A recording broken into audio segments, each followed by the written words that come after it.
Congo کے علاقے جنوبی کیو میں سونے کی کانکنی کی ایک ایسی کہانی ہے جو غربت، بادعنوانی اور جدوجہد ظاہر کرتی ہے۔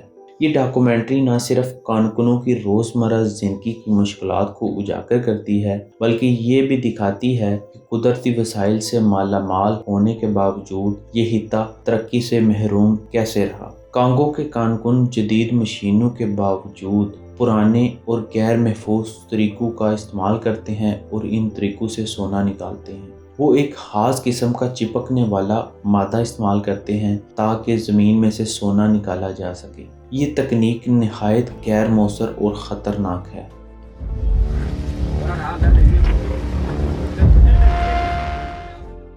لیکن جدید آلات نہ ہونے کی وجہ سے ان کے پاس اور کوئی راستہ نہیں۔ اور آگے بڑھنے سے پہلے آپ کو ہمارے چینل ٹروتھ اسٹڈی میں خوش آمدید۔ کانکنوں کو اکثر سونا ایک جگہ سے دوسری جگہ پہنچانے کے لیے خستہ حال کشتیوں کا سہارا لینا پڑتا ہے، جنہیں تیرتے تابوت کہا جاتا ہے۔ یہ سفر اتنا خطرناک ہے کہ کئی لوگ اپنی جان گنوا بیٹھے ہیں۔ ایک حادثے میں 17 افراد میں سے صرف 4 زندہ واپس آ سکے۔ کچھ کانکن دریا کی گہرائی میں جا کر سونا نکالنے کی کوشش کرتے ہیں۔ انہیں 15 میٹر کی گہرائی میں صرف ایک سانس لینے والی نلکی کے ساتھ بھیجا جاتا ہے۔ ان کی زندگی ہر لمحہ خطرے میں ہوتی ہے اور ہر مہینے کم از کم ایک کانکن اپنی جان سے ہاتھ دھو بیٹھتا ہے۔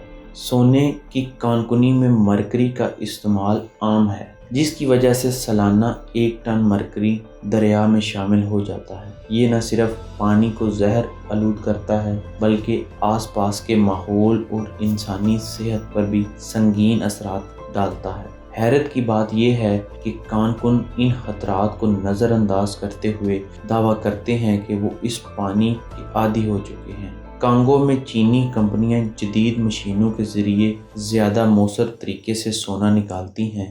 یہ کمپنیاں مقامی حکام کو رشوت دیتی ہیں اور مسلح گروہوں کی مدد سے اپنے مفادات کا تحفظ کرتے ہیں۔ نتیجہ یہ ہوتا ہے کہ مقامی کانکن بے روزگار ہو جاتے ہیں اور ان کی زندگی مزید مشکلات کا شکار ہو جاتی ہے۔ مقامی کانکنوں پر مسلح گروہ بھاری ٹیکس عائد کرتے ہیں، جس کی وجہ سے ان کی آمدنی نہ ہونے کے برابر رہ جاتی ہے۔ ان حالات میں کانکن اپنی اور اپنے خاندان کی بنیادی ضروریات پوری کرنے کے لیے بھی جدوجہد کرتے ہیں۔ شابونڈا، جو سونے سے مالا مال شہر ہے، بدعنوانی کی وجہ سے ترقی سے محروم ہے۔ یہاں کے لوگ بجلی اور پانی جیسی بنیادی سہولیات سے محروم ہیں۔ کانکنی سے حاصل ہونے والی دولت کا فائدہ مقامی لوگوں کو نہیں پہنچتا بلکہ بدعنوان حکام اور غیر ملکی کمپنیاں اس کا فائدہ اٹھاتی ہیں۔ کانگو میں سڑکوں کی حالت اتنی خراب ہے کہ ایک 20 میل کا سفر 4 دن میں طے ہوتا ہے۔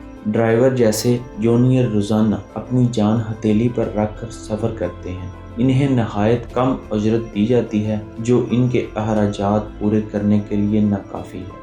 خراب سڑکوں کی وجہ سے ٹرک اکثر خراب ہو جاتے ہیں اور جنگل میں ان کی مرمت کرنا ایک مشکل کام ہے۔ مکینکوں کو نہایت کم معاوضہ دیا جاتا ہے اور وہ بھی مہینوں بعد۔ مسلح گروہ اکثر ٹرکوں کو لوٹ لیتے ہیں، خاص طور پر ان میں جو موجود قیمتی سامان جیسے سولر پینلز اور بیٹریاں۔ یہ لوٹ مار ڈرائیوروں کے لیے مزید مشکلات کا باعث بنتی ہیں اور یہ دیہاتی اپنی مدد آپ کے تحت سڑکوں کی مرمت کرتے ہیں۔ وہ دستی اوزاروں جیسے کلہاڑیوں اور بیلچوں سے گڑھے بھرنے کی کوشش کرتے ہیں۔ ان کے پاس وسائل کی کمی ہے لیکن وہ اپنی بھرپور کوشش کرتے ہیں۔ ان مزدوروں کو روزانہ صرف 2 پاؤنڈ کے برابر معاوضہ دیا جاتا ہے جو ان سڑکوں کو ٹھیک کرنے میں کام کرتے ہیں۔ ڈرائیوروں کو مختلف چیک پوسٹوں پر رشوت دینی پڑتی ہے تاکہ وہ آگے جا سکیں۔ یہ رشوت ان کی معمولی آمدنی میں سے مزید کمی کا باعث بنتی ہے، جو کہ ان کی زندگی میں اور مشکلات کا باعث بنتی ہیں۔ اور ان کا بھی یہی رونا دھونا ہے کہ یہ کہتے ہیں کہ اگر ہم اپنی ساری تنخواہ یا اپنے سارے پیسے سارے لوگوں میں ہی بانٹ دیں تو ہمیں کیا بچے گا۔